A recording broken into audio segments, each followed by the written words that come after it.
अंग्रेजों को सिर्फ घेरने से काम नहीं चलेगा। अजीमुल्ला, तुम्हें ऐसी हुकूमत की योजना करनी चाहिए जो इंसाफ का राज कहलाए। दूसरी बड़ी बात यह कि हमें बगावत को फैलाना होगा। ये ना हो कि हम कुछ ही जगहों पर बंद कर रह जाए। ये खतरे से खाली नहीं।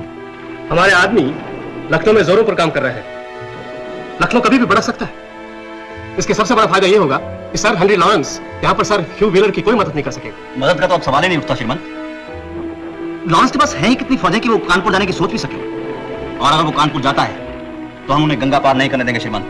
डॉक्टर साहिब, ये मत भूलिए कि अंग्रेजों ने पूरे इलाहाबाद पर कब्जा कर लिया है, वो भी बगैर एक गोली चलाए। वहां के सिपाहियों ने उनकी वफादारी निभाई। शर्म आनी चाहिए। सिर्फ शहर उनके हाथ में है। गांव देहात में काफी गड़बड़ फैल चुकी है। इतना बड़ा इलाका और वो भी मुखालफत में खड़ा है। वहां के तमाम जमींदार और तालुकेदार हमारी तरफ आने को उतावले हो रहे हैं। खां साहब, जमींदारों और तालुकेदारों के पास ना तो तालीम याफ्ता फौजें हैं ना रुपया। मगर तातिया, उनका हमारी तरफ होना हमारे लिए ही फायदेमंद है। वो तो है, लेकिन दूसरे राजे महाराजे और नवाब। कुछ लोगों से हमें उत्साहजनक पत्र मिले, कुछ ऐसे भी हैं जिन्होंने बिल्कुल दिलचस्पी नहीं दिखाई। खासकर होलकर और सिंधिया ने हमें बहुत निराश किया। हमारा अनुमान था कि होलकर तो चुपचाप बैठे रहेंगे, मगर सिंधिया ग्वालियर में उठ खड़े होंगे। उनकी फौजें, तोपें, बंदूकें और उनका खजाना हमारे बहुत काम का साबित होगा। उनकी चिंता ना करें श्रीमंत। सिंधिया हमारे साथ भले ही ना हो, लेकिन उनकी फौजें और प्रजा हमारे साथ है। अब हमें ग्वालियर की ओर रुख करना चाहिए। यदि हम ऐसा करते हैं तो उनकी फौजें हमारे साथ होंगी और प्रजा हमारी खुलकर मदद करेगी। उनके दरबारियों और सलाहकारों तक का समर्थन प्राप्त है हमें। तब तो हमें बिल्कुल भी समय नष्ट नहीं करना चाहिए। राव साहब, हमें जल्दबाजी नहीं करनी चाहिए। पहले हमें अपनी फौजों को और बड़ा बनाना चाहिए। कानपुर हमारे हाथ से निकल ना पाए। झांसी में बगावत छिड़ चुकी है। खबर मिली है कि वहां की रानी लक्ष्मीबाई साहिबा ने ऐलान कर दिया कि हम आजाद हैं। उनके बारे में मुझे बिल्कुल शक नहीं था। हम उन्हें बचपन से जानते हैं। वो पानी ही कुछ और है। कानपुर के अंग्रेजों का क्या किया जाए श्रीमंत? हम कब तक घेरा जारी रखें? जब तक वो समर्पण न कर दें। आखिर सवाल तोप के कुछ गोलों और बंदूकों का ही तो है। वो भी थक गए हैं, हमें भी जल्दी नहीं है। मगर उनका होगा क्या?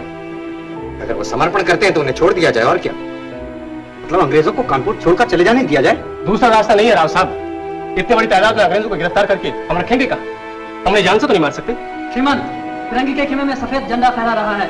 उनका नुमाइंदा कह रहा है कि जनरल व्हीलर साहब शरण के आने की शर्तों की बाबत सलाह करना चाहते हैं। अच्छा है। लेकिन अजीमुल्ला, उनके साहस की सराहना करनी पड़ेगी। पूरे 3 सप्ताह तक हमसे लड़ते रहे। बहरा, उनसे बातचीत करने का भार मैं तुम्हें सौंपता हूँ। ज्वाला प्रसाद को साथ ले जा सकते हो। अंग्रेजों से कहो कि उनमें से जो भी डलहौजी की नीतियों से संबंध नहीं रखते वो सब आजाद हैं, जहां चाहे जाए, मगर अपने हथियार और दौलत हमें देते जाए। हम उनके लिए कुछ नावों का प्रबंध कर देंगे ताकि वो गंगा स्नान करके इलाहाबाद जा सकते हैं। आपने वजह फरमाया श्रीमंत। इसे हमला को यहाँ आने का सबब भी नहीं मिलेगा। आखिर इन्हीं को छुड़ाने तो यहाँ आया था। ये सत्य नहीं श्रीमंत। वो यहाँ जरूर आएगा, चढ़ाई करेगा और कानपुर काबिज करना चाहेगा। हो सकता है, मगर उस स्थिति में हम सिर्फ उसी पर ध्यान केंद्रित कर सकेंगे। अंग्रेजों ने किया समर्पण तो नाना ने कुछ नावें दी, भोजन की सामग्री भी दी और यहां तक अपनी हिफाजत की खातिर कुछ बंदूकें भी दी। नहीं सिपाही इससे खुश था, नहीं सिपाही इससे खुश था कि सक जाए अंग्रेज आंख के आगे से, और वो भी जिंदा, ये उसको मंजूर नहीं था। दूर दूर से बड़ी भयानक खबरें पहुंच रही थी। आने वालों की कहानियां खून रंगी थी।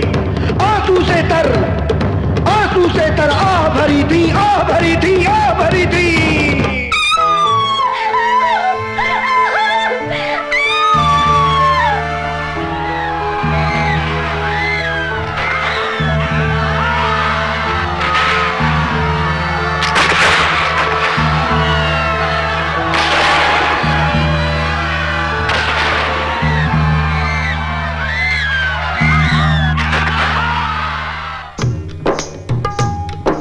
इलाहाबाद से चले तो हैवलक और नील ने किया कमाल। इलाहाबाद से चले तो हैवलक और नील ने किया कमाल। जुल्म किए मनमाने जिनकी कहीं मिलेगी नहीं मिसाल, जुल्म किए मनमाने जिनकी कहीं मिलेगी नहीं मिसाल। गांव गांव में आग लगाकर ऐसा भीषण कांड किया, गांव गांव में आग लगाकर ऐसा भीषण कांड किया।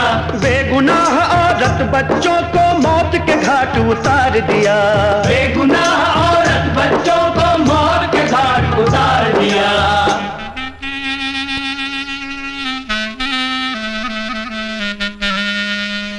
नील पर छाया जुनून था, नील पर छाया जुनून था, वो अजब त्रासी, हाथ जो आए चढ़ाता वो उसे फांसी।